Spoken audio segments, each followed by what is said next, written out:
Hier, 14-18 et le devoir de mémoire dans les Ardennes, dans les ateliers du papa de Voinic, le sculpteur Éric Slésiac. Des élèves de l'école de la deuxième chance de Verdun ont réécrit sur des plaques en métal des courriers de soldats, des lettres personnelles émouvantes. Reportage à Bogny-sur-Meuse d'Ali Benbournan et Alexis Dumoulin.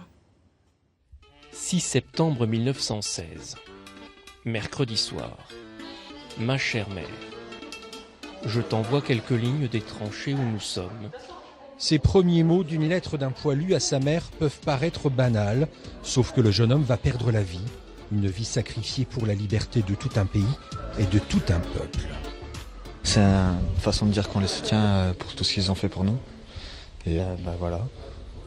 La galère qu'ils ont vécue et ce qu'ils ont fait pour nous aujourd'hui. Ils se sont battus pour nous. C'est un symbole de reconnaissance et de respect pour eux. Ces élèves de l'école de la deuxième chance de Verdun ont saisi justement cette opportunité qui leur a été donnée.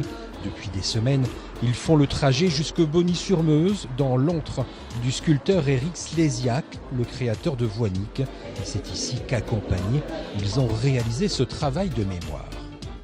Je trouve que c'est sympa, que ça nous apprend ce qui s'est passé.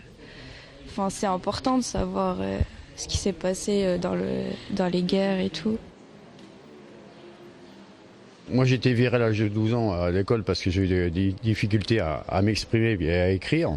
Mais après, on a toute la vie pour s'instruire, au contraire. Et là, ils sont en train de me montrer...